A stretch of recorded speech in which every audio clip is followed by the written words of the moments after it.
Bismillahirrahmanirrahim. Assalamu alaikum students. This is engineer Shahzad Ashraf from your favourite channel top spot physics. और आज students हम लोग nuclear physics के topic में से एक बहुत इंपॉर्टेंट टॉपिक डिस्कस करने जा रहे हैं जो कि हाफ लाइफ है। अगर हम लोग MDCAT ECAT और पीपीएससी कंपेटिटिव एग्जाम्स की बात करें तो हाफ लाइफ से हमेशा जो है वो क्वेश्चंस आ रहे होते हैं और स्टूडेंट्स को ये टॉपिक यूजुअली जो है वो थोड़ा सा मुश्किल लग रहा होता है।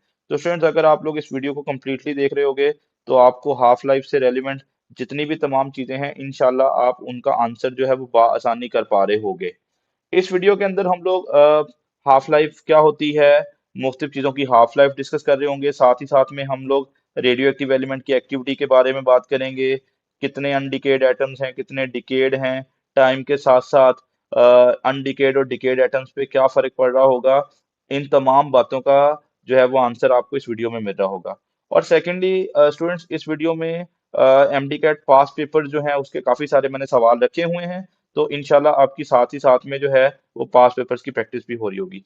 तो आइए स्टूडेंट्स हम लोग स्टार्ट करते हैं। यहाँ पे आप लोग देख सकते हैं कि हमारे पास एक रेडियो एक्टिव सैंपल पड़ा हुआ है। समझ लें ये हमारे पास यूरेनियम 92 है। हमने पढ़ा था, हेनरी becquerel ने हमें ये बताया कि ऐसे तमाम एलिमेंट्स जिनका एटॉमिक नंबर जो होता है वो 82 से ज्यादा होता है, ऐसी एलिमेंट्स यूजुअली जो होते हैं वो अनस्टेबल होते हैं। तो वो खुद को स्टेबल करने के लिए क्या एमिट करेंगे? रेडिएशंस एमिट करते रहेंगे और ये रेडिएशन एमिट करके खुद को किसी और न्यूक्लियाई में कन्वर्ट करते रहेंगे और ऐसा प्रोसेस चलता रहेगा जब तक वो खुद को लेड में कन्वर्ट नहीं कर लेते। बेटे लेड का एटॉमिक नंबर जो है वो 82 है और लेड जो है ये highest atomic number stable element है। तो दुनिया के तमाम बड़े एलिमेंट इस कोशिश में लगे हुए हैं कि वो खुद को डिके कर लें लेड में। अब ये जो नंबर ऑफ एटम्स पड़े हुए हैं ये डिके होते रहेंगे। एक लम्हे के लिए सोचो, अज्यूम कर लो यहाँ पे नंबर ऑफ एटम्स जो है वो 40 पड़े हुए हैं। हम लोग वेट करेंगे उस टाइम का जब इस नंबर ऑफ एटम्स की तादाद प्रेजेंट वैल्यू से क्या रह जाएगी, हाफ रह जाएगी। यानी हम लोग वेट कर रहे होंगे कि कब जब नंबर ऑफ एटम्स है वो 40 से क्या रह जाते हैं 20। तो वो टाइम जिस दौरान किसी भी रेडियो एक्टिव सैंपल के एटम्स की तादाद पहले से क्या हो जाए, हाफ हो जाए, उसको हम लोग क्या बोलते हैं, half life time. You can easily understand the definition, the time during which the number of atom reduces to half of present value. Okay. अब स्टूडेंट्स हाफ लाइफ के बारे में आपको चंद एक इंपॉर्टेंट चीजें याद रखनी है। जो हाफ लाइफ है उसके बारे में पहली चीज आपको ये याद रखनी है कि ये एक रैंडम प्रोसेस है। मैं अभी समझाता हूँ रैंडम प्रोसेस का क्या मतलब है। रैंडम का मतलब है स्टूडेंट्स, अभी आप लोगों ने देखा कि यहाँ पर सैंपल में कितने एटम डिके हो रहे थे 20। अब ये कौन से वाले 20 होंगे ये हम श्योरिटी के साथ नहीं बता सकते। वो ये एटम भी हो सकता है, वो ये वाला एटम भी हो सकता है, वो ये वाला। जैसे आप समझ लें कि एक सिटी की आबादी जो है वो एक खास टाइम के बाद आधी हो जानी है, मतलब 50% जो लोग हैं वो फौत हो जाएंगे। तो वो कौन से वाले 50% जो हैं वो फौत हो रहे होंगे हम उनके बारे में श्योरिटी के साथ नहीं बता सकते। तो यहाँ भी कौन से नंबर ऑफ एटम जो है उन्होंने डिके होना है वो हम लोग श्योरिटी के साथ नहीं बता सकते, पहली बात।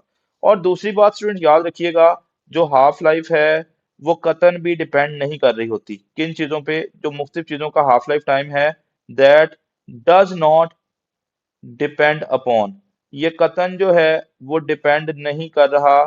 किस पे डिपेंड नहीं कर रहा? डिपेंड अपॉन तीन चीजें हैं। मतलब आप सिंपली बोलो, ये टेम्परेचर, आप टेम्परेचर को चेंज करके हाफ लाइफ टाइम नहीं चेंज कर सकते। आप प्रेशर को चेंज करके हाफ लाइफ टाइम चेंज नहीं कर सकते। आप सिंपली बोलो तो जो हाफ लाइफ टाइम है वो एक्सटर्नल कंडीशंस पे डिपेंड नहीं कर रहा होता। समटाइम एग्जामिनर सवाल दे रहा होता है कि भाई टेम्परेचर को इतना कर दिया जाए, प्रेशर को इतना कर दिया जाए, तो हाफ लाइफ टाइम पे क्या फर्क पड़ेगा। अब स्टूडेंट्स मैंने बोला कुछ पास पेपर का रेफरेंस रहेगा। तो सम टाइम पास पेपर में हाफ लाइफ टाइम जो है उसके क्वेश्चंस आए और हमारी बुक में हाफ लाइफ के टॉपिक में मुख्तलिफ चीजों की हाफ लाइफ लिखी हुई हैं। आपके सामने मेंशन है, जल्दी से इनको मेमोराइज कर लें।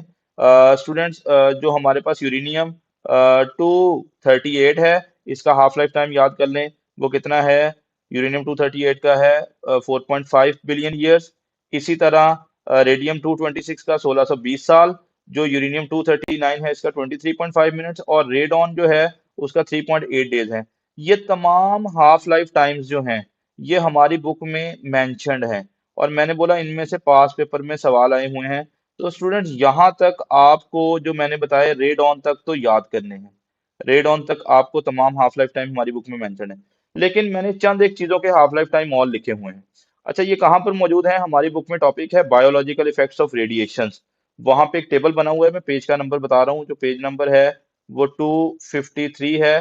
पेज नंबर 253 के ऊपर मुख्तलिफ चीजों के हाफ लाइफ टाइम जो हैं वो लिखे हुए हैं।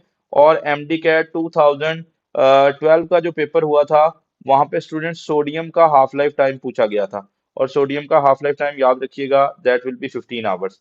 अब यहाँ पे आपने देखा कि कुछ चीजों के हाफ लाइफ टाइम ईयर्स में है, कुछ के डेज में है, कुछ के मिनट्स में है, कुछ के आवर्स में है। तो ये जो हाफ लाइफ टाइम है ये किस पे डिपेंड कर रहा है? तो स्टूडेंट याद रखिएगा, जो हाफ लाइफ टाइम है, that depends upon the nature of material. देखो, आपने देखा मुख्तलिफ एटम्स का हाफ लाइफ टाइम मुख्तलिफ था, तो ऑब्वियसली फिर ये नेचर ऑफ द मटेरियल पे डिपेंड कर रहा होगा।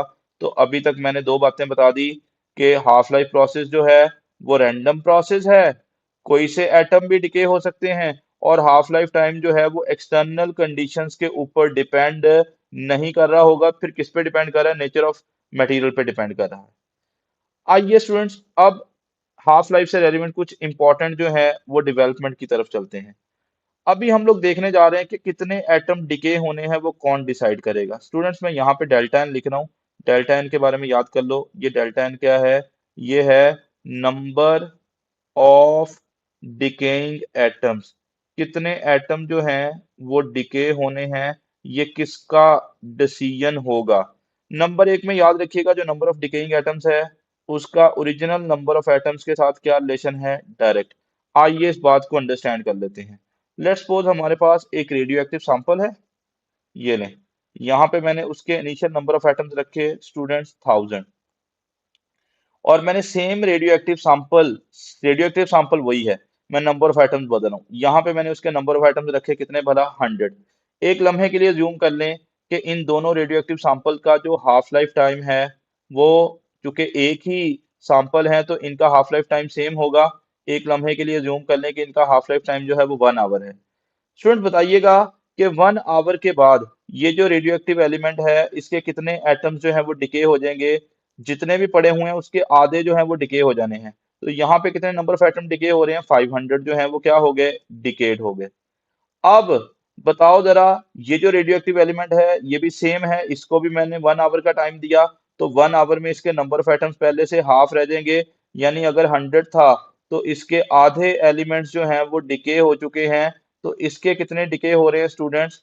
50 एलिमेंट्स जो हैं या 50 एटम्स जो हैं वो क्या हो रहे हैं? डिके हो रहे हैं। तो सोच के बताओ किसके नंबर ऑफ एटम ज्यादा डिके हुए? ऑब्वियसली जिसकी इनिशियल कंसंट्रेशन हमने क्या रखी थी? ज्यादा रखी थी। तो पहली बात याद रखो, जो नंबर ऑफ एटम्स डिके हो रहे होते हैं उसका ओरिजिनल नंबर ऑफ एटम्स के साथ क्या रिलेशन होता है? डायरेक्ट होता है। मैंने पहली बात ये लिख दी।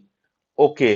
अब क्या ये जो नंबर ऑफ एटम डिके हो रहे हैं, अच्छा एक और चीज यहाँ पे बताता चलूं, बुक वाले ने जब डेरिवेशन की है तो यहाँ पे नेगेटिव साइन भी लगाया है। बेटे नेगेटिव साइन जस्ट ये बता रहा है कि नंबर ऑफ एटम जो है वो कम हो रहे हैं, क्योंकि जब नेगेटिव साइन आएगा, नेगेटिव साइन तभी आता है जब फाइनल वैल्यू कम हो और इनिशियल वैल्यू ज्यादा हो, तो चेंज नेगेटिव में आएगा। बस नेगेटिव साइन ये बता रहा है कि नंबर ऑफ एटम डिके हो रहे हैं।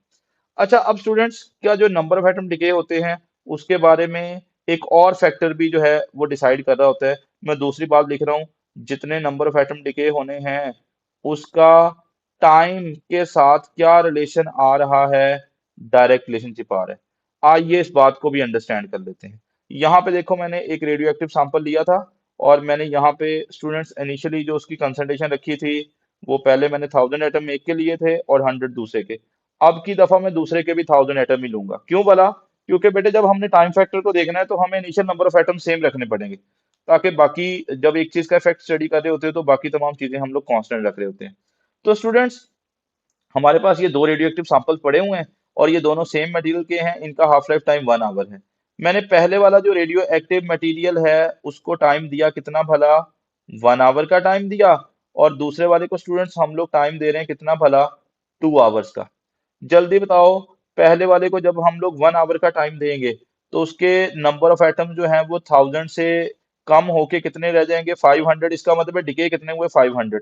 अब यहाँ पे देखो स्टूडेंट्स, यहाँ पे टाइम दे रहे हैं 2 आवर्स का। जब मैं पहला 1 आवर का टाइम दूंगा तो इसका मतलब है एक हाफ लाइफ गुजरेगी। एक हाफ लाइफ में आधे जो है वो डिके हो जाएंगे। यानी अगर 1000 एटम्स पड़े हुए थे तो 500 क्या हो गए, डिके हो गए। लेकिन यहाँ पे टोटल टाइम मेरे पास 2 आवर्स का है, तो मैं इसको मजीद 1 आवर का और टाइम दूंगा। आप जो ही इसको 1 आवर का और टाइम दोगे तो वो जो 500 पड़े हुए थे उसमें से आधे और डिके हो जाएंगे। यानी 250 जो है वो मजीद डिके हो जाएंगे। तो स्टूडेंट्स सोच के बताओ, ये जो सैंपल नंबर 2 है इसमें कुल मिला के कितने डिके हुए, 500 पहले आवर में डिस्कवर डिके हुए और 250 दूसरे आवर में डिके हुए। तो कुल मिला के कितने डिके हो रहे हैं, 750।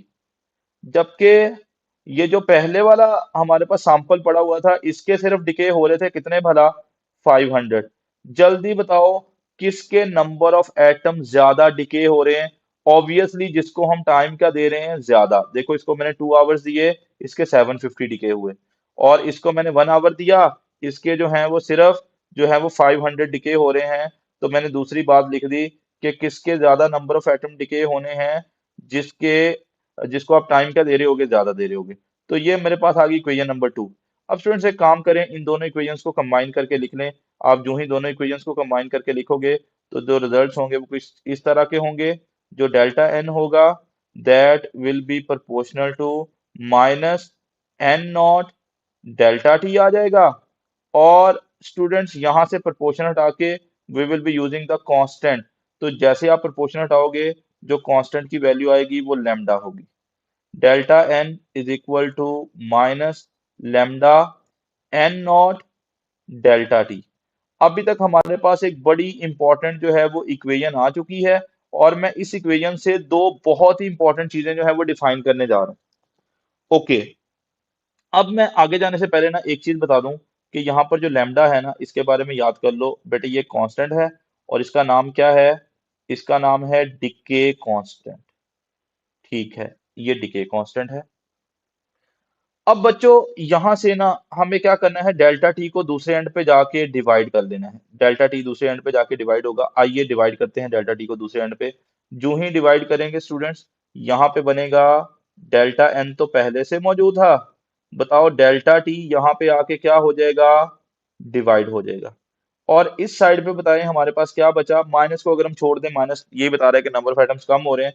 तो यहाँ पे स्टूडेंट्स क्या बचा, लेमडा इंटू एन नॉट हमारे पास बाकी बच रहा है। अब मेरा आप लोगों से सवाल है और आपने बड़े ध्यान से सोच के बताना है कि ये जो delta N over delta t है ये क्या है। बेटे डेल्टा एन है जितने नंबर ऑफ एटम डिके हो रहे थे, डेल्टा टी क्या है, टाइम है। असल में ये जो delta N over delta t है ये कुछ और नहीं है बल्कि ये रेट ऑफ डिके है। मतलब टाइम के साथ साथ कितने नंबर ऑफ एटम जो हैं वो डिके हो रहे होंगे, ये रेट ऑफ डिके है। और हमारी बुक वाला इसी रेट ऑफ डिके को क्या बोलता है, एक्टिविटी बोलता है। ओके, तो स्टूडेंट्स आइए सबसे पहले तो हम एक्टिविटी को डिफाइन कर लेते हैं कि एक्टिविटी होती क्या है। तो मैं यहीं से डिफाइन करने जा रहा हूँ। एक्टिविटी बेटे ये क्या है, नंबर ऑफ डिकेइंग एटम्स हैं और नीचे क्या ले रहे हैं, टाइम। तो एक्टिविटी की definition soon low, this is actually number of decaying atoms per unit time. अगर हम लोग ये देख लें कि यूनिट टाइम के अंदर इन 1 सेकेंड बोल लो या पर यूनिट टाइम बोल लो, दोनों बातें ठीक हैं। पर यूनिट टाइम अगर हम लोग ये देख लें कि यूनिट टाइम के अंदर कितने एटम जो हैं वो डिके हो रहे हैं, तो स्टूडेंट इसी को क्या बोलते हैं, एक्टिविटी बोलते हैं। तो याद रखिएगा पास पेपर में सवाल आए हुए हैं, मैं एक्टिविटी के बारे में बात करूंगा। अब जल्दी मैं एक काम करने जा रहा हूँ। ये जो delta N over delta t है ये क्या बता रहा है, नंबर ऑफ डिकेइंग एटम। इसी का नाम मैंने बोला क्या है, एक्टिविटी। तो मैं इसकी जगह ए लिखने जा रहा हूँ। तो जो ही हम इसकी जगह ए लिखेंगे तो देखो बच्चों एक्टिविटी का फॉर्मूला क्या बनेगा। मैंने delta N over delta t की जगह पे क्या लिख लिया, चले मैं यहाँ पे आ रहा हूँ, मैंने यहाँ पे ए लिख लिया। और दूसरे एंड पे बताओ जरा क्या चीजें बच रही थी, लेमडा इंटू क्या बच रहा था, एन नॉट। तो स्टूडेंट्स अभी तक आपके पास एक्टिविटी का एक फॉर्मूला आ चुका है।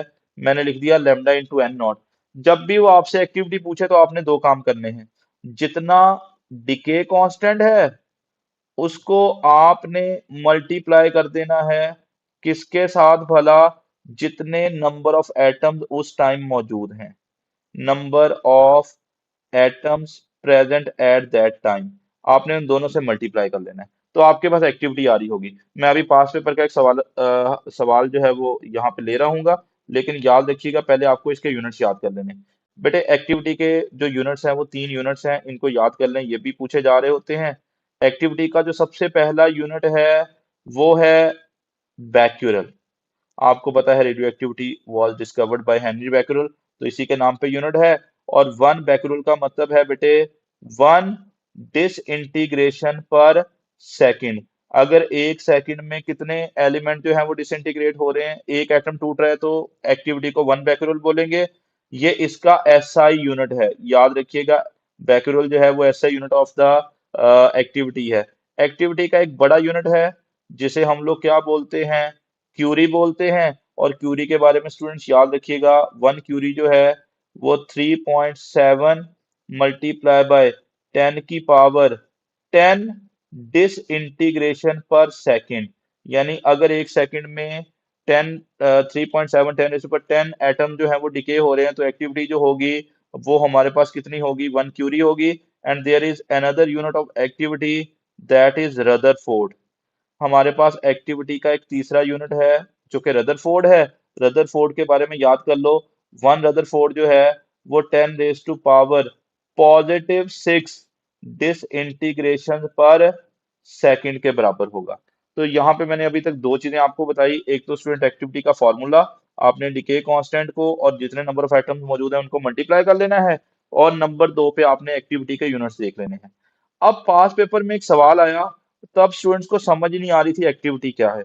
सवाल आपके सामने है, ये एमडी कैट 2015 जो है, सॉरी एमडी कैट 2018 में एक सवाल आया। उसने आपको क्या बताया हुआ था? देखो पहली लाइन पढ़ो, कैलकुलेट द एक्टिविटी। और उसने आपको समझाने के लिए बता भी दिया भाई एक्टिविटी होती क्या है, number of atoms per unit time. और उसने आपको बता दिया कि स्ट्रोंशियम 90 का सैंपल पड़ा हुआ है और इसके नंबर ऑफ एटम्स कितने पड़े हुए हैं। बेटे नंबर ऑफ एटम्स की तादाद आपके सामने है 6.7 10⁻20 एटम्स पड़े हुए हैं। और इसका डिके कांस्टेंट भी बता दिया। डिके कांस्टेंट की वैल्यू है हमारे पास 8.3 10⁻−10। और सवाल क्या है? एक्टिविटी बताओ। अभी स्टूडेंट्स मैंने आप लोगों को बताया कि whenever we are going to find the activity, तो हमें करना क्या है? हमने एक्टिविटी मालूम करने के लिए दो चीजों को, जितना हमारे पास डिके कांस्टेंट है वो, और जितने नंबर ऑफ एटम्स मौजूद हैं उन दोनों को मल्टीप्लाई कर लेना है। तो यहाँ पे आप लोग देखो डिके कांस्टेंट दिया हुआ है 8.3 मल्टीप्लाई बाय 10⁻−10। मैं इसको राउंड वैल्यू लिख रहा हूँ बेटे, 8.3 को राउंड करके 8 लिख ले। साथ में 10 की पावर कितना दिया हुआ है? -3।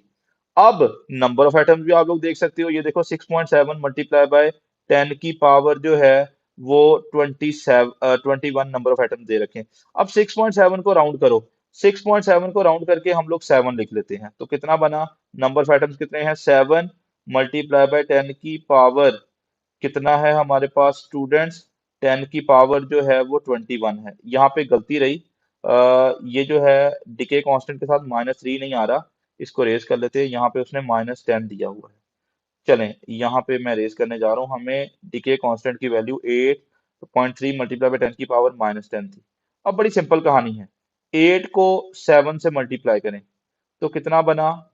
8 7 द 56। और अब 10 की पावर्स को सॉल्व कर ले, माइनस का 10 और प्लस का 21, तो 10 की पावर स्टूडेंट्स कितना बचेगा? 11 बचेगा। एक काम करो, एक डेसिमल इधर आ जाओ, तो ये बनेगा क्या भला? 5.6 मल्टीप्लाई बाय 10 की पावर 12 हो जाएगा।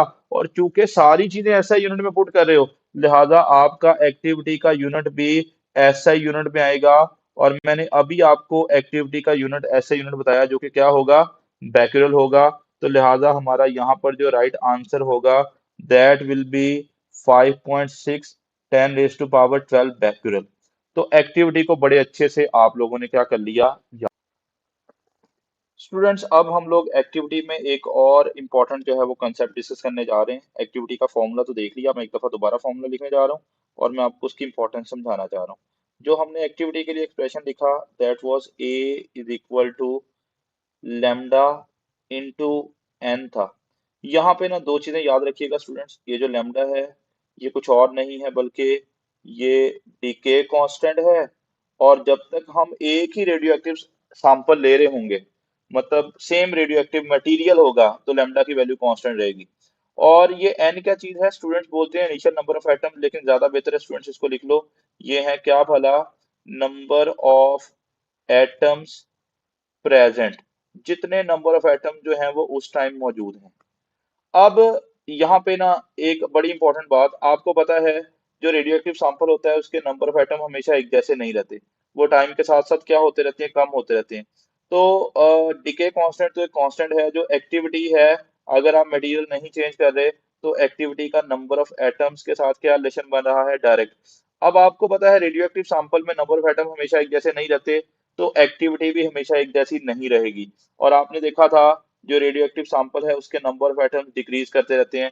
लाइक मैंने 1000 नंबर ऑफ एटम्स रखे थे, तो एक्टिविटी कुछ और थी, कुछ देर के बाद नंबर ऑफ एटम्स हाफ हो जाएंगे, तो नंबर ऑफ एटम कम होंगे, एक्टिविटी भी कम हो जाएगी। उसके बाद मजीद कम होंगे, एक्टिविटी मजीद कम होगी। तो मैं यहाँ पे एक इम्पॉर्टेंट चीज आपको बताना चाह रहा हूँ कि ये जो एक्टिविटी है ये टाइम के साथ डिक्रीज करती रहेगी। तो पहली लाइन लिख लें स्टूडेंट्स, कि जो एक्टिविटी है दैट डिक्रीजेस विद टाइम, ये टाइम के साथ साथ डिक्रीज करती रहेगी। अब सवाल है सर किस तरह से डिक्रीज करेगी, उसको एलैबोरेट करते हैं। आइए स्टूडेंट्स हम लोग एग्जांपल लेते हैं, मतलब एक कॉन्सेप्ट के जरिए इसको समझने की कोशिश करते हैं, और इंशाल्लाह आपको अच्छी समझ आएगी। समझ लो हमारे पास शुरू में इनिशियल नंबर ऑफ एटम जो है वो n पड़े हुए थे, और हमारे पास शुरू में कोई ना कोई एक्टिविटी थी, वो कितनी थी, वो उसका नाम मैं ए रख लेता हूँ। अब मैं जो ही एक हाफ लाइफ का टाइम दूंगा, मैं टाइम बता रहा हूँ कितना हम लोग इलैप्स होने दे रहे हैं, वन हाफ लाइफ के जितना। तो वन हाफ लाइफ के बाद आपको पता है जो नंबर ऑफ एटम्स हैं वो पहले से आधे रह जाएंगे, और अभी मैंने बताया नंबर ऑफ एटम्स और एक्टिविटी का क्या रिलेशन है, डायरेक्ट। तो एक्टिविटी भी पहले से हाफ रह जाएगी। ओके बेटे, आप इसको यूं भी लिख सकते हो, 2 की पावर 1, ठीक है। बताओ अगर मैं दो हाफ लाइफ गुजरने दूं, दो हाफ लाइफ में क्या होगा, दूसरी हाफ लाइफ में स्टूडेंट्स क्या होना है, जितने नंबर ऑफ एटम जो हैं वो पहले बचे थे उनके भी आधे रह जाने हैं, यानी n/2 तो पहले थे, अब इनका मजीद हाफ करो तो कितना बनेगा, n/4 हो जाएगा। बताओ जितने नंबर ऑफ एटम डिक्रीज करेंगे एक्टिविटी भी उतनी डिक्रीज कर जाएगी, जो नई एक्टिविटी होगी वो a/4 होगी। बताइएगा क्या नीचे वाले 4 को हम 2 की पावर 2 लिख सकते हैं, तो ऑब्वियसली लिख सकते हैं। अगर हम लोग 3 हाफ लाइफ्स के बाद बात करें, अच्छा तीसरी हाफ लाइफ में क्या होना है, जितने नंबर ऑफ एटम बचे हुए हैं इनका मजीद हाफ हो जाना है, मजीद हाफ कर लो, कितना बनेगा, n/8। और अगर नंबर ऑफ एटम 8 टाइम्स कम हो गए हैं तो एक्टिविटी भी 8 टाइम कम हो जाएगी। बताओ स्टूडेंट हम लोग 8 को 2 की पावर 3 लिख सकते हैं, तो लिख सकते हैं। लिहाजा यहाँ पे आपको एक बड़ा इंपॉर्टेंट जो है वो चीज नजर आ रही है, कि एक हाफ लाइफ के बाद हमारे पास जो एक्टिविटी थी वो हाफ हो गई थी, और यहाँ पे 2 की पावर 1 आ रही थी। जब आपने दो हाफ लाइफ दी तो एक्टिविटी 4 गुना कम होगी, मैं 4 को क्या लिख सकता हूँ, 2 की पावर 2। स्टूडेंट यहाँ पे गौर करो, जितनी हाफ लाइफ गुजर रही है, जो एक्टिविटी है उसके डिनोमिनेटर में जो 2 आ रहा है उसकी उतनी ही पावर आई जा रही है, इन दो हाफ लाइफ के बाद 2 की पावर 2 हो गई। 3 हाफ लाइफ के बाद जो नई एक्टिविटी है वो a/8 हो गई है, a/8 को मैं a/2 रेज टू पावर 3 लिख सकता हूँ। जितनी हाफ लाइफ गुजरी है 2 की पावर भी उतनी आ रही है। मैं इस चीज को देखते हुए एक्टिविटी के लिए एक फॉर्मूला लिख सकता हूँ। बेटे जब कभी आपको नई एक्टिविटी पता लगानी है तो उसका फॉर्मूला लिख लो, a/2 raise to power n होगा। ए क्या चीज है, जितनी जो थी वो इनिशियल एक्टिविटी थी, ये वो है, ये है इनिशियल एक्टिविटी।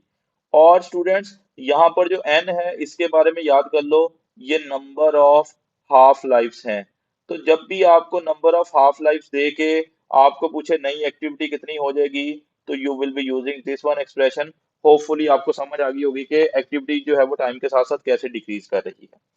ओके, अब बच्चों इस बात को आप बासानी समझ सकते हो, मैं इस बात को समझाने के लिए क्वेश्चन भी ले सकता हूँ। चलिए एक क्वेश्चन लिख लेते हैं स्टूडेंट, कि लेट्स सपोज हमारे पास जो इनिशियल एक्टिविटी है, चलिए एक एलिमेंट है, उसका हाफ लाइफ टाइम जो है मैं यहाँ पे लिख रहा हूँ, एक एलिमेंट जो है उसका हाफ लाइफ टाइम जो है लेट्स सपोज वो 12 आवर्स है, और उसकी इनिशियल एक्टिविटी जो थी उसका नाम मैं, इनिशियल एक्टिविटी का नाम स्टूडेंट्स ए रख रहा हूँ। अब मेरा सवाल है, अगर मैं टोटल टाइम कितना गुजरने दूं 36 आवर्स का, तो बताओ 36 आवर्स के बाद नई एक्टिविटी क्या होगी। अब स्टूडेंट्स मैंने अभी थोड़ी देर पहले नई एक्टिविटी का फॉर्मूला लिखा। जो नई एक्टिविटी है उसका फॉर्मूला था, नई एक्टिविटी का स्टूडेंट फॉर्मूला है a over two raise to power n. A क्या होती है, इनिशियल एक्टिविटी, वो तो यही बताई हुई है। एन क्या चीज होती है, नंबर ऑफ हाफ लाइफ। अब हमें नंबर ऑफ हाफ लाइफ नहीं समझ आ रही। बेटे एक हाफ लाइफ का टाइम कितना है, 12 आवर्स। अगर 36 आवर गुजर चुके हैं, इसका मतलब है 3 हाफ लाइफ गुजर चुकी हैं। 12 को 3 से मल्टीप्लाई करोगे 36 आएगा। तो आपको समझ आ रहा है कि 36 आवर्स का मतलब ये हुआ कि 3 हाफ लाइफ गुजर चुकी हैं। तो बेटे हमें नंबर ऑफ हाफ लाइफ समझ आ रही है, कितनी गुजर चुकी हैं, 3। तो यहाँ पे एन की वैल्यू 3 पुट कर दोगे, जो नई एक्टिविटी आ रही होगी वो A/8 आ जाएगी। तो वो पूछ सकता है कि एक रेडियो एक्टिव सैंपल है, उसकी इनिशियल एक्टिविटी जो थी वो ए थी और उसका हाफ लाइफ टाइम 12 आवर्स था।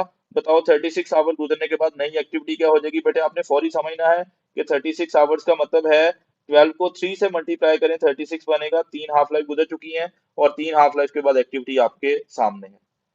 अच्छा, अब स्टूडेंट्स एक और इम्पोर्टेंट डेवलपमेंट की तरफ चल रहे हैं। अब यहाँ से ना आपको, थोड़ी देर पहले मैंने एक फॉर्मूला लिखा था और मैंने वहां से डिके कांस्टेंट को डिफाइन नहीं किया। मैं अब, थोड़ी देर पहले हमने एक एक्सप्रेशन लिखा था, हमने लिखा था जितने नंबर ऑफ एटम डिके हो रहे हैं वो दो चीजों पे डिपेंड कर रहे हैं। किस पे भला, ओरिजिनल नंबर ऑफ एटम्स पे, और स्टूडेंट्स किस पे भला, जितना आप इसको डिके होने के लिए क्या दे रहे थे, टाइम दे रहे थे। और जो ही हमने प्रोपोर्शनल हटाया था, आपको बड़ा वाजे तौर पे पता है कि जो हमारे पास प्रोपोर्शनल हटा के हम लोग कांस्टेंट यूज कर रहे थे, और जो कांस्टेंट था वो हमने लैम्डा यूज किया था। तो यहाँ पे हमारा फॉर्मूला आया था lambda N nought into delta t. अब दो दफा हमारे पास एमडी कैट पास पेपर में सवाल आया कि इस लैम्डा के बारे में बताओ। आइए यहाँ से लैम्डा की वैल्यू पता लगाते हैं। स्टूडेंट यहाँ से जो लैम्डा की वैल्यू बनेगी, ये दोनों फैक्टर दूसरी साइड पे जाके डिवाइड कर दो। दूसरी साइड पे ऑलरेडी क्या लिखा हुआ था, डेल्टा एन। ये एन नॉट उधर जाके क्या हो जाएगा, डिवाइड हो जाएगा। और ये जो डेल्टा टी है, ये भी दूसरी साइड पे क्या हो जाएगा, डिवाइड हो जाएगा। हमारे सामने एक फॉर्मूला लिखा हुआ है जहां से आप डिके कांस्टेंट को डिफाइन कर सकते हो। आइए डिके कांस्टेंट की डेफिनेशन लिखते हैं। बेटे सबसे पहले आपने इस ब्रैकेट में लिखे हुए फैक्टर को देखना है। ब्रैकेट में ऊपर क्या है, जितने नंबर ऑफ एटम डिके हो रहे हैं, और नीचे क्या लिखे हुए हैं, ओरिजिनल नंबर ऑफ एटम्स। तो बेटे फिजिक्स में ना, जब भी आप लोग चेंज को, जितना भी चेंज आ रहा हो, अगर आप उसको ओरिजिनल वैल्यू से डिवाइड करो, तो फिजिक्स में उसको बोलते हैं क्या भला, फ्रैक्शनल चेंज बोलते हैं। तो ये फ्रैक्शनल या परसेंटेज चेंज है। और ये टी क्या चीज है, टाइम है। तो मैं यहाँ से डिके कांस्टेंट को डिफाइन करता हूँ। पहले ब्रैकेट वाली टर्म देखो बेटे, let's define the decay constant. Decay constant में सबसे पहले ब्रैकेट वाली टर्म को आपने देखना है। ब्रैकेट वाली टर्म में लिखा हुआ है delta N over N. Delta N over N क्या है, ये fractional change in number of atoms है। आप इसको बोल सकते हो क्या भला, फ्रैक्शन ऑफ डिकेइंग एटम्स। ये जो ब्रैकेट में लिखी हुई है ये फ्रैक्शनल चेंज है, this is the fraction of decaying atoms. और स्टूडेंट नीचे एक और फैक्टर है, कौन सा भला, टाइम, पर यूनिट टाइम। यानी यूनिट टाइम के अंदर कितने परसेंट एटम्स जो है वो डिके हो रहे हैं, उसे हम लोग क्या बोलेंगे, डिके कांस्टेंट। तो ये डिके कांस्टेंट की डेफिनेशन आ गई। अब अगला मरहला है, हमें डिके कांस्टेंट के यूनिट्स जो है वो बताने हैं। स्टूडेंट्स याद रखिएगा, ये जो फ्रैक्शन होते हैं इसके कोई यूनिट नहीं होते, ऊपर भी नंबर ऑफ एटम नीचे भी नंबर ऑफ एटम, तो अगर होते भी तो ये कैंसिल हो जाने थे। हाँ, टाइम के यूनिट क्या होंगे, सेकंड होंगे। इसको ऊपर ले जाओगे तो डिके कांस्टेंट के आपको यूनिट्स याद कर लेना है, वो क्या बनेंगे स्टूडेंट्स, पर सेकंड बनेंगे। ओके, तो होपफुली आपको डिके कांस्टेंट, और एक दफा पास पेपर में उसने डिके कांस्टेंट का फॉर्मूला पूछा हुआ, तो आपको फॉर्मूला बताना चाहिए। और डेफिनेशन बड़े ध्यान से सुनिएगा, जो एक्टिविटी और डिके कांस्टेंट की डेफिनेशन है उनमें 19-20 का फर्क है, तो दोनों को बड़े ध्यान से देख लीजिएगा।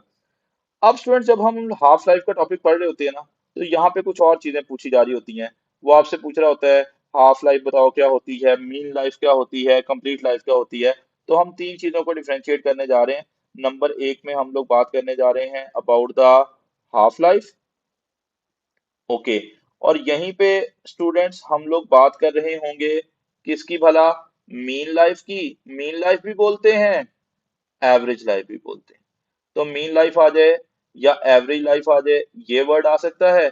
और यहीं पे हमें बेटे बात करनी है टोटल या कंप्लीट लाइफ। कंप्लीट लाइफ या टोटल लाइफ, ये तीन टर्म्स आ रही होती हैं, इनको बड़े अच्छे तरीके से अंडरस्टैंड कर लें ताकि जब भी सवाल आए आप अप्रोच कर पा रहे हो।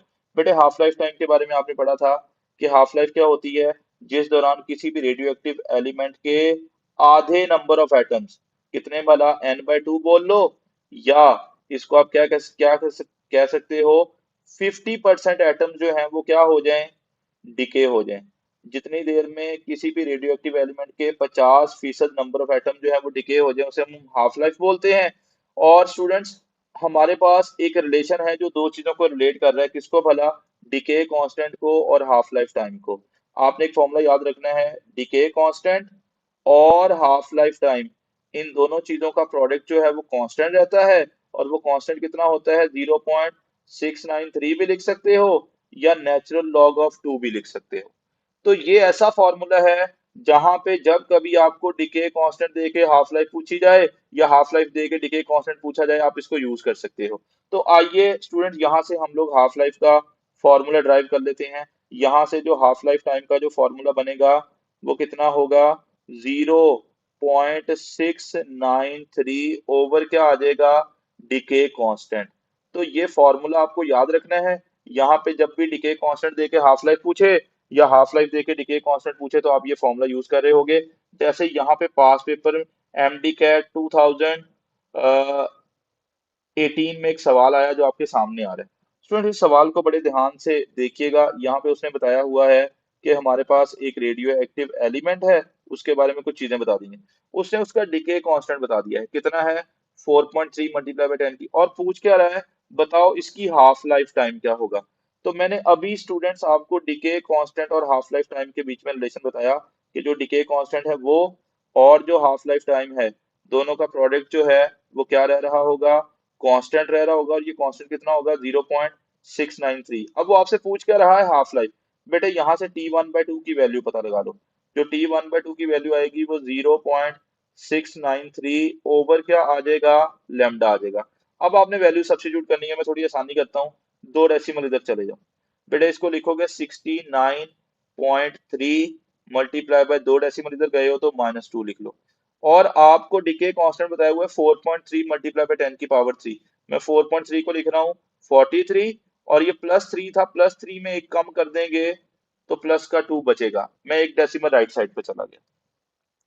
अब बेटे 69 को जैसे ही 43 से डिवाइड करेंगे, आपका आंसर जो आएगा वो 1.6 आएगा, और 10 की पावर -2 को, सॉरी +2 को ऊपर ले जाओ तो -2 हो जाएगा। तो -2 पहले ही है, एक और -2 जाएगा तो कितना हो जाएगा, -4। और टाइम है तो यूनिट्स विल बी सेकेंड, लिहाजा हमारा जो राइट आंसर आएगा वो आएगा 1.6 10⁻⁻⁴ सेकेंड। तो याद रखें, जब भी हाफ लाइफ देके डिके कांस्टेंट या डिके कांस्टेंट देके हाफ लाइफ पूछे तो आपने ये फॉर्मूला याद रखना है। ओके, होपफुली आपको हाफ लाइफ समझ आ चुकी होगी।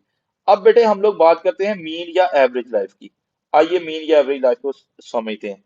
बेटे हाफ लाइफ मैंने बताया जितनी देर में किसी भी रेडियो एक्टिव एलिमेंट के कितने एटम्स जो हैं वो डिके हो जाएंगे, 50%। अब ये मीन लाइफ क्या होती है, मीन लाइफ वो टाइम है जिस दौरान किसी भी रेडियो एक्टिव एलिमेंट के 2/3 जो है वो डिके हो जाए। बेटे 2/3 का मतलब बता रहा हूँ, 2/3 का मतलब है जितनी देर में 66% डिके हो जाए। जितनी देर में 50% डिके हो उसका नाम हाफ लाइफ है, जितनी देर में जो है वो 66% या 2/3 डिके हो जाए उसका नाम क्या है, मीन लाइफ। और स्टूडेंट्स याद रखिएगा, मीन लाइफ मालूम करने का एक फॉर्मूला होता है, आइए वो फॉर्मूला लिख लेते हैं। मीन लाइफ मालूम करने का जो फॉर्मूला है, मीन लाइफ का मैं फॉर्मूला लिख रहा हूँ students, that is 1 upon lambda. Lambda क्या है, डिके कांस्टेंट। जब भी वो आपको डिके कांस्टेंट देके मीन लाइफ पूछे तो आपका ये रिलेशन है, आप यहाँ से मीन लाइफ भी पता लगा सकते हो। अब जल्दी से सोच के बताओ बच्चों कि जो मीन लाइफ होगी वो हाफ लाइफ से ज्यादा होगी या कम होगी। तो बेटे हाफ लाइफ था 50% डिके होने का टाइम, मीन लाइफ है 66% डिके होने का टाइम। ऑब्वियसली 66% डिके होने में टाइम क्या लगेगा, ज्यादा लगेगा। तो स्टूडेंट्स याद रखिएगा, जो मीन लाइफ टाइम होता है वो हाफ लाइफ टाइम से ऑब्वियसली क्या होगा, ज्यादा होगा। और अब समटाइम स्टूडेंट पूछते हैं सर कितना ज्यादा होगा वो भी बताओ। तो याद रखें स्टूडेंट्स, जो मीन लाइफ टाइम है वो 1.4 टाइम्स किसका है, हाफ लाइफ टाइम का। ये आपके पास एक ऐसा फॉर्मूला आ गया जिसमें मीन लाइफ टाइम दे के हाफ लाइफ पूछे या हाफ लाइफ टाइम दे के मीन लाइफ पूछे, मैं ऐसे ही समझाने के लिए बोलता हूँ। मान लो एक एलिमेंट का जो हाफ लाइफ टाइम है, जो हाफ लाइफ टाइम है एक एलिमेंट का, लेट्स सपोज बेटे वो 10 आवर्स है। ओके, अब सवाल मेरा ये है कि मीन लाइफ टाइम कितना होगा। तो मैंने अभी आपके सामने रिलेशन लिखा जिसमें आप लोग मीन लाइफ फाइंड आउट कर सकते हो। मैंने अभी बताया जो मीन लाइफ है वो 1.4 टाइम्स है किसका भला, 1.4 टाइम्स है स्टूडेंट्स हाफ लाइफ का। ओके, तो अब यहाँ पे हाफ लाइफ की वैल्यू पुट कर दो। हाफ लाइफ उसने बता रखी है 10 आवर्स है, तो 1.4 को जैसे ही आप 10 से मल्टीप्लाई करोगे your answer will be 14 hours. तो मैंने आपके सामने एक फॉर्मूला लिख दिया जिसमें वो हाफ लाइफ दे के मीन लाइफ पूछे या मीन लाइफ दे के हाफ लाइफ पूछे, तो होपफुली आपको मीन लाइफ भी समझ आ रही होगी। अच्छा बेटे, कंप्लीट लाइफ क्या होती है? कंप्लीट लाइफ वो होती है जिसमें तमाम के तमाम नंबर ऑफ एटम्स जो हैं या तमाम रेडियो एक्टिव सैंपल जो है वो डिके हो जाता है। और याद रखिएगा, कोई भी रेडियो एक्टिव सैंपल जो है वो कंप्लीटली डिके नहीं हो रहा होता। हमारे पास ना एक नंबर ऑफ एटम्स का फॉर्मूला होता है, n is equal to n nought into e raise to power minus lambda t. यहाँ पे अगर आप तमाम के तमाम नंबर ऑफ एटम डिके करवाना चाह रहे हो, यानी n की जगह n नॉट पुट करके आप इस इक्वेशन को सॉल्व करोगे ना, तो यहाँ से स्टूडेंट्स जो टाइम की वैल्यू आएगी वो इन्फिनिटी आएगी। ये फॉर्मूला आपको बता रहा है कि कोई भी रेडियो एक्टिव सैंपल जो है वो कभी भी कंप्लीटली डिके नहीं होता। तो अगर किसी भी रेडियो एक्टिव एलिमेंट का कंप्लीट लाइफ टाइम पूछे तो वो क्या होगा, इन्फिनिटी होगा। तो कंपैरिजन कर ले, हाफ लाइफ टाइम वो जिसमें 50% डिके होने हैं और इसका फॉर्मूला आ गया, मीन लाइफ टाइम वो जिसमें 66% डिके होने हैं, इसका फॉर्मूला आ गया, दोनों का रिलेशन आ गया। और कंप्लीट लाइफ टाइम, होपफुली आपको हाफ लाइफ, मीन लाइफ और कंप्लीट लाइफ टाइम में फर्क पता चल रहा होगा। ओके, अब स्टूडेंट्स आगे चलते हैं। अब हम वीडियो के सबसे इंपॉर्टेंट पार्ट में जो है वो जंप करने जा रहे हैं।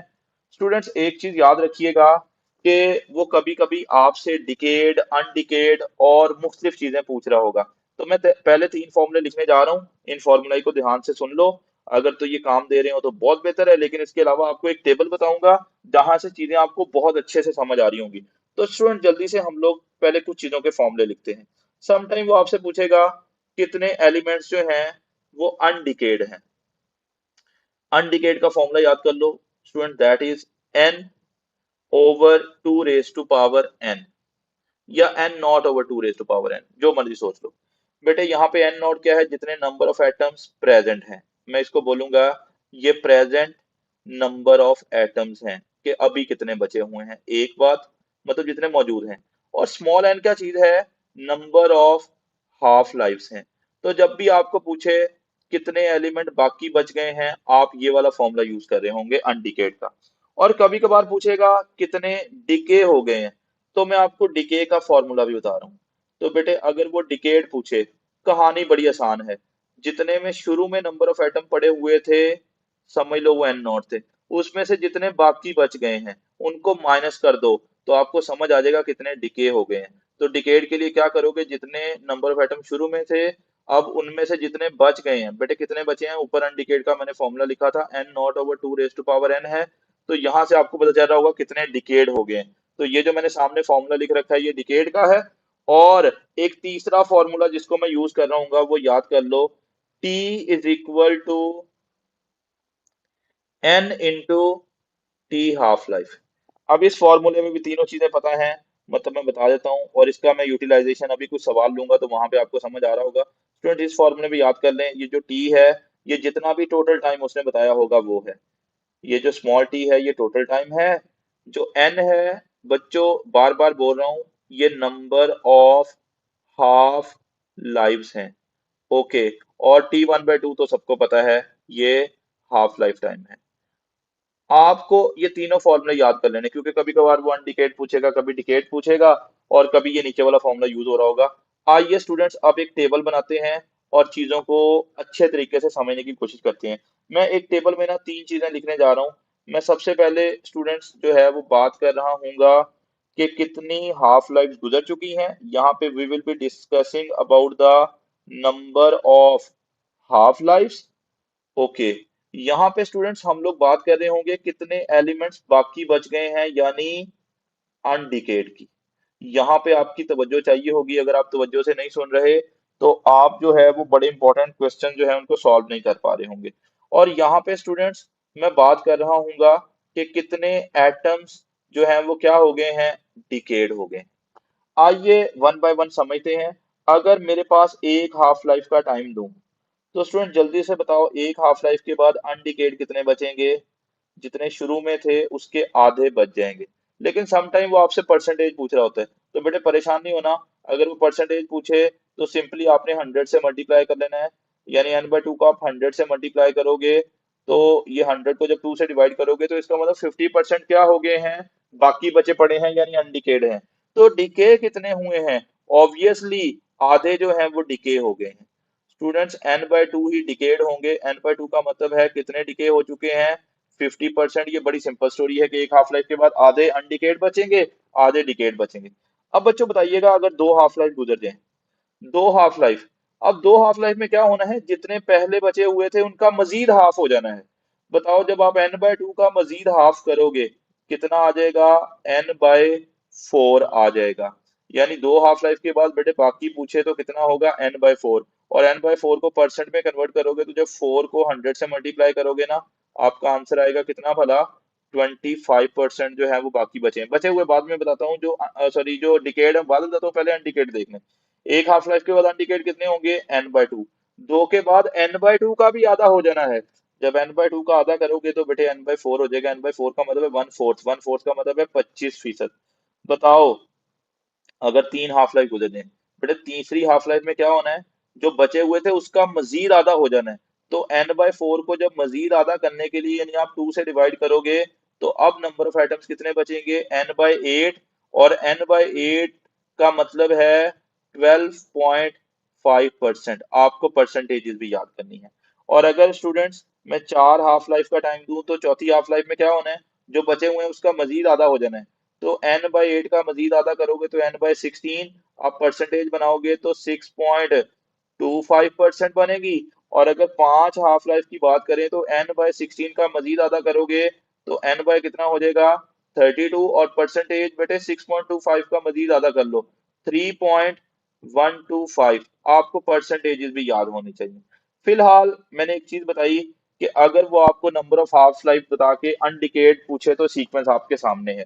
ओके, आइए अब डिकेड की तरफ चलते हैं कि कितने डिके हो गए। बेटे एक हाफ लाइफ के बाद कितने डिके हो गए थे, 50%। दो के बाद कितने डिके हो गए हैं, बताओ शुरू में कितने रखे थे, n0 रखे थे सर। दो के बाद बाकी कितने बचे हैं, n/4 बाकी बचे हैं। तो डिके कितने हुए हैं, जितने टोटल थे उनमें से बाकी बचे हुए माइनस कर दो। तो बाकी कितने बचे हैं दो हाफ लाइफ के बाद, n0/4। तो जैसे ही बेटे आप एलसीएम लेके सॉल्व करोगे ना, आपका जो आंसर आएगा वो 3n0/4 आ जाएगा। और आपने हमेशा डिकेड वाले में एक काम करना है, चलें बल्कि लिख लेते हैं। बेटे दो हाफ लाइफ के बाद कितने डिके हो जाएंगे, सुन लो कितने डिके होंगे, 3n0/4। और 3n0/4 का मतलब है बेटे 25% तो बचे हुए हैं, तो इसका मतलब डिके कितने हुए हैं, 75%। और अगर ना समझ आ रहा हो 100 से मल्टीप्लाई कर लिया करो। अब बताओ बेटे तीन हाफ लाइफ के बाद, तीन हाफ लाइफ के बाद जो है वो कितने डिके हो गए हैं। बेटे तरीका बड़ा सिंपल है, आपने क्या करना है, जो टोटल नंबर ऑफ एटम्स थे वो n0 थे, तीन हाफ लाइफ के बाद बच कितने गए हैं, n/8। तो ऐसा करो n0 में से n/8 क्या कर दो, या n0/8 क्या कर दो, माइनस कर दो। तो जो ही आप एलसीएम लोगे अब की दफा जो आपका आंसर आएगा students, that will B 7n0/8। मुझे लग रहा है आपको सारा सीक्वेंस समझ में आ रहा है। तो यहाँ पे n0/8 जो है वो अनडिकेड थे, तो डिके कितने हो गए स्टूडेंट्स, उसकी जगह आप लिख रहे होगे 7n0/8 लिख रहे होगे। और 7n0/8 का मतलब है, परसेंटेज में जाओगे ना बेटे, 12.5% तो बाकी बचे हैं।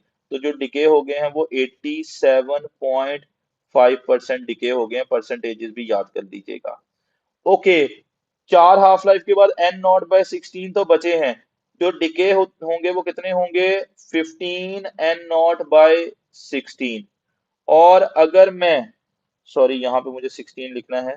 ओके, और इसका मतलब होगा बेटे, आप इसमें मजीद 6.25% जब ऐड करोगे ना, तो ये 93.75% बनेंगे। ओके, और 5 हाफ लाइफ के बाद बेटे याद कर लो डिके कितने हुए, n/32, तो जो बचेंगे वो 31, n/32 बचेंगे। और इसको आप सॉल्व करोगे तो ये जो आंसर आएगा वो 96 पॉइंट, इसमें 125 ऐड करो तो ये बेटे 8625% बनेगा। अच्छा, आपने ये टेबल याद करना है, इसमें तमाम परसेंटेजेस आप याद कर रहे होगे। अच्छा, इस टेबल को मैंने कुछ देर पहले फॉर्मूले लिखे थे, आपको बेटे वो फॉर्मूला ही जो है वो मेमोराइज करने की जरूरत ही नहीं पड़ेगी अगर आप मेरी बात तवज्जो से सुन रहे हो। सारे बच्चों ने इस टेबल पे गौर करना है। जब एक हाफ लाइफ गुजरी है, जो नंबर ऑफ डिकेड है वो कितने हैं, n/2, जो अनडिकेड है वो भी n/2। जब दो हाफ लाइफ गुजरी हैं, जो अनडिकेड है वो n/4 है, नीचे देखो क्या आ रहा है, 4। जो डिकेड है वहां भी क्या आ रहा है, 4। ओके, इसका मतलब ये होगा, अब तीसरी को देखो, जब 3 हाफ लाइफ गुजरेंगी, नीचे जो फैक्टर आ रहा है बेटे वो क्या आ रहा है, यहाँ भी 8 आ रहा है, यहाँ भी 8 आ रहा है। तो अब मैं आपको एक इंपॉर्टेंट कहानी बता रहा हूँ। कभी कभार स्टूडेंट्स को यही नहीं समझ आ रहा होता कि कितनी हाफ लाइफ गुजर चुकी हैं। बेटे कभी कभार वो बोलेगा कि हमारे पास एक रेडियो एक्टिव सैंपल है, उसके 1/4 जो है वो अनडिकेड बचे हैं। 1/4 क्या है, अनडिकेड। स्टूडेंट्स, या वो ये बोल सकता है 1/4 अनडिकेड बचे हैं, या वो बोल सकता है 3/4 जो है वो डिके हो गए हैं। अब आपको नजर आ रहा है हमेशा डिनोमिनेटर में एक जैसा फैक्टर आ रहा है, आपने डिनोमिनेटर वाले फैक्टर को 4 ही लिख लेना है। बताओ 4 को हम लोग क्या लिख सकते हैं, 2 की पावर 2 लिख सकते हैं। बताओ यहां भी अगर वो बोलता 1/4 अनडिकेड है, तो मैंने नीचे वाले 4 को 2 की पावर 2 लिख लिया। अगर बोलता 3/4 डिके हो गए हैं, नीचे वाले 4 को क्या लिख सकते हैं, 2 की पावर 2 लिख सकते हैं। आपके पास जो भी 2 की पावर बन रही होगी, उतनी हाफ लाइफ गुजर चुकी होंगी। अगर वो बोले 1/4 अनडिकेड है, तो फौरी समझ आया कितनी हाफ लाइफ गुजर चुकी हैं, 2 हाफ लाइफ गुजर चुकी हैं। अगर बोले 3/4 डिके हो गया, नीचे वाले 4 को क्या लिखोगे, 2 की पावर 2, और जो भी 2 की पावर आए उतनी हाफ लाइफ गुजर चुकी होंगी। यहाँ पे कितनी हाफ लाइफ गुजर चुकी है बच्चों, 2 हाफ लाइफ। तो आपने फौरी डिनोमिनेटर वाले फैक्टर को देख के नंबर ऑफ हाफ लाइफ का अंदाजा लगाना है।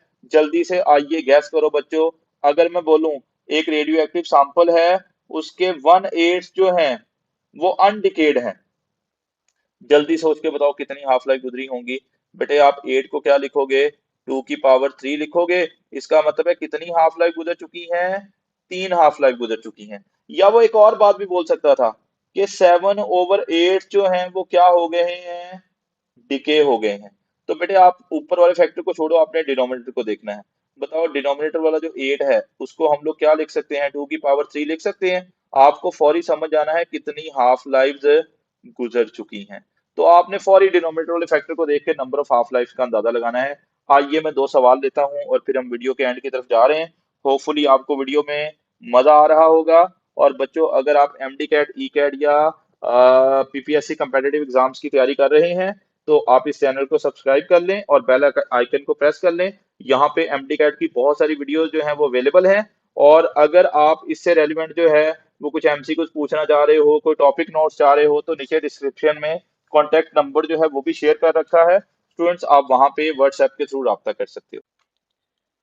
स्टूडेंट्स अभी जो मैंने आपको इंपॉर्टेंट कॉन्सेप्ट बताया उसको अंडरस्टैंड करने के लिए हम बस लास्ट में 2 क्वेश्चन दे रहे हैं और फिर वीडियो का इख्तिताम करेंगे। जल्दी से इन सवालों को बड़े ध्यान से सुनिएगा ताकि जो बात हुई थी आप उसको बेहतर तरीके से अप्लाई कर पा रहे हो। आइए स्टूडेंट्स एक क्वेश्चन देते हैं कि लेट्स सपोज हमारे पास कोई भी रेडियो एक्टिव सैंपल है। सवाल ये है कि 15, इसका साइज अगर थोड़ा छोटा कर लिया जाए, तो 15/16 of a certain radio active element. समझ लो हमारे पास एक रेडियो एक्टिव एलिमेंट है, उसका 15/16 जो है of a certain radio active element decays in 64 days. 64 days लगे उस एलिमेंट को 15/16 डिके होने में। It's half life time will be. अब स्टूडेंट्स ने ऐसे सवालों को लेके हमेशा जो है वो परेशान होते हैं। तो जो मैंने आपको ट्रिक बताया है वो बड़े ध्यान से सुनिएगा बच्चों। उसने बोला 15/16। आपने हमेशा डिनोमिनेटर को देखना है। अभी हमें ये नहीं पता कि कितनी हाफ लाइफ गुजर चुकी हैं।